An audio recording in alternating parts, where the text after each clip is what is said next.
Hola, ¿qué tal? ¿Cómo están? Espero que muy bien. Okay, so we started yesterday with the new chapter, La Familia, or the chapter is called ¿Quiénes somos? And we're looking at La Familia. Okay, so we're learning how to describe our families, all the different terms, the vocabulary, and I encourage you to learn the vocabulary, how to say it, but also how to spell it right. One tip that I'm giving you for when you take a quiz or when you do activities where you have to type things, sometimes you wonder why my Spanish lab considered it wrong, and it's because it could be because it was misspelled. Okay, just like in any other language, spelling is very important because if you switch letters or if you skip letters or you add letters that shouldn't be there, you could be saying a word that is completely different from what you actually meant to say. So spelling it correctly is very important. So as you learn vocabulary, practice writing these words, and the best way to do it is to think about situations that are meaningful to you, write about your own family, and so while you're writing, pay attention to the spelling of the words and make sure that when you take the quiz or other activities where you have to type, that your spelling is correct. Okay. Okay, so we looked at the family members and the different words to describe the different family relations. And so today we're going to start looking at the two of the characteristics of nouns and adjectives in Spanish, which is gender and number. Sustantivos. Los sustantivos. Sustantivos is the word for nouns. Sustantivos singulares y plurales. Okay? One of the characteristics of nouns in Spanish is that they have number. They're either plural or they're singular. Okay? And so do adjectives. Adjectives modify nouns. So anything that modifies a noun is going to agree with the gender and the number of the noun that they're modifying. Okay, so it's not just nouns, it's also adjectives and anything else that modifies a noun, like pronouns. Okay, so how do we make a singular noun into plural? Okay, so we have here a picture. We have Raúl y Jorge. Jorge tiene una foto con dos chicas. Okay, Raúl, no, este es Raúl, this is Raúl. Raúl y Jorge. Raúl tiene, see the verb tener and the verb ser are all, they're going to keep coming back, okay? Raúl tiene dos primas y Jorge tiene una prima, okay? Dos primas, plural, y una prima, singular. So how do you make words into the plural, okay? There are three rules that we commonly follow to make words into plural, okay? If the word ends in a vowel, a, e, I, o, u, we simply add s at the end. Hermana, hermanas. Abuelo, abuelos. Día, días. Me, and mis. Okay? Remember that the letter H is always silent, so it's hermanas, hermana. Okay? If the word ends in a consonant, we are going to add es, not just s, but es. Okay, so mes ends in a consonant, so the plural is meses. Ciudad, ciudades. Televisión, televisiones. Okay, remember that the s sounds like s, like s always, not like z or like sh. Okay, so it's not televisión, it's televisión, and I know that that is naturally you're going to be inclined to say televisión, okay, because that's how to give the s that sound, but it's the s is always s. Televisión, televisiones.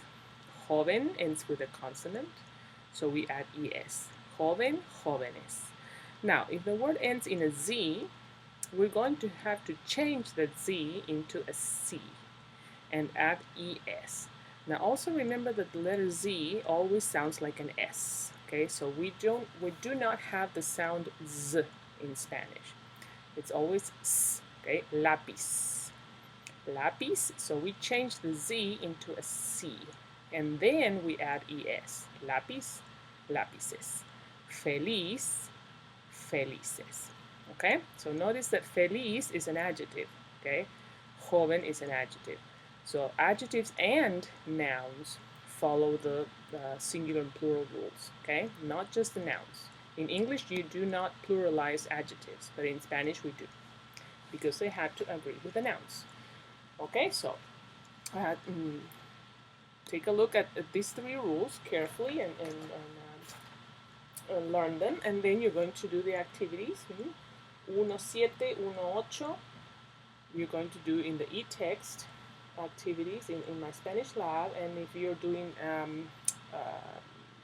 these activities with partners, you're going to take turns saying them, making these words into plurals. Okay, just put into practice what you just learned. If they end in a vowel, what do you do? If they end in a consonant, what do you do? And then here it's the other way around. You're going to make these plural form words into singular words. Okay? And you also have activities in the student activity manual. If you need extra help, you can always go to the tutorial videos that are also in my Spanish lab in the folder called tutorials, obviously. Okay, muy bien. So another characteristic of the nouns and adjectives is that they have gender. Okay, so this is very, very important to remember. El masculino y el femenino. All the nouns in Spanish, people, places, and things, they have gender. They're going to be either masculine or feminine. Okay, there are some rules to determine when one is going to be feminine and masculine, but these are not they don't always apply to all words. Okay, they're helpful, but there are many exceptions actually. Spanish has a whole lot of influence from the Latin and also from the Greek, and so some of their rules have have a big an important place in the Spanish language as well, and they have determined the way that some words turned out to be feminine, even though they look masculine. Some words are feminine, and things like that. So some of the words that sometimes you would think that they're feminine, but they're actually masculine in Spanish. You just have to learn them, memorize them, because there is no logical explanation. There is an explanation. You would have to understand all the evolution that the language went through from the 10th century on, and the evolution that the Spanish language went through to become what it is today. But it is an incredibly and complex and boring explanation that you really don't want to hear right now. So we're going to stick with these here. Most words, and the key word is most, okay? Because not all of them, but most words that end in a are feminine. For example, la hermana, la hija, the H is silent, la mamá, la tía. Okay, some exceptions are very common words like el día. El día ends in an a, but el día is masculine. Okay, it's not la día, but el día. And a very common word, el papá, the dad, el papá. It's not la papá, but el papá, el papá. And we have words that we have inherited from the Greek language that end in ma. Not all of them, but words that come from the Greek that end in ma, como problema y programa. Another common word is drama. They are masculine. Okay, they end in ma, but they are masculine. So these are exceptions that are very important to remember. Okay. Most words that end in o are masculine, and most, not all of them. Por ejemplo, el abuelo, el hermano, el hijo, el nieto. Some exceptions are la foto, ends with an o, but it's la foto. La mano, the hand. La moto, okay? Now, if you notice, foto and moto are the shortened form for la fotografía and la motocicleta. So the actual words are feminine, but when we shorten them, they end here, and we end up with foto and moto, but they are feminine. La foto y la moto. Okay. The words that end in sion with either se or ese, sion, and sion, they sound exactly the same, are feminine, okay? La discusión, la recepción, la televisión. And this suffix, sion, is the equivalent to the English tion, shon, like reception, television, discussion, okay? They are feminine, okay? Words that end in dad or tad are feminine. La ciudad, la libertad, la universidad. And these suffixes are the equivalent to the English ty ending, okay? Liberty, university, okay? Okay, so here we have more activities. 9 y 10, and these are in my Spanish lab as well. And you also have the student activity manual, manual activities. Muy bien. Okay, so with nouns come articles, because most of the time nouns are accompanied by articles, either definidos or indefinidos. So definite or indefinite articles.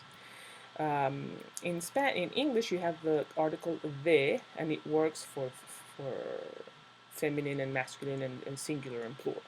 In Spanish, the definite article is going to have 4 different forms, okay? Depending on whether it's feminine or masculine or and singular and plural. So you're going to have el, la, los, and las. El and la for singular, masculine and feminine, and los and las for plural, masculine and feminine.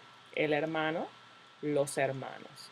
La hermana, las hermanas. So everything that modifies a noun, articles or adjectives or anything else, some pronouns also, have to agree with the number, with the noun in gender and number, okay? Like it says here, articles and other adjectives mirror the gender and number of the nouns to which they refer, okay? Muy bien. Okay, so definite articles are used to refer to the person, a specific person, place, or thing, while indefinite articles are used to refer to a or some person or place or thing, okay? So we have more activities, 11 y 12. We have these in the e-text activities. Muy bien, more activities here. See, muy bien. Okay, so you have fill in the blanks. And also remember that if, when you're doing a quiz or an activity that requires typing, if you have to fill in a blank with a word that begins the sentence, remember to capitalize that word, because that word is beginning a new sentence, okay, or after a period, okay, like here, after tío, you have a new sentence, so capitalize the next letter, okay, because that has to do with correct spelling and punctuation. See? Muy bien. So do the activities, and if you need more help, go to the tutorials that are in the folder called tutorials.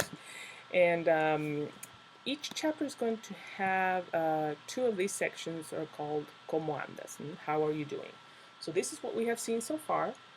Take a look at the topics we have covered so far, and assess your how you feel.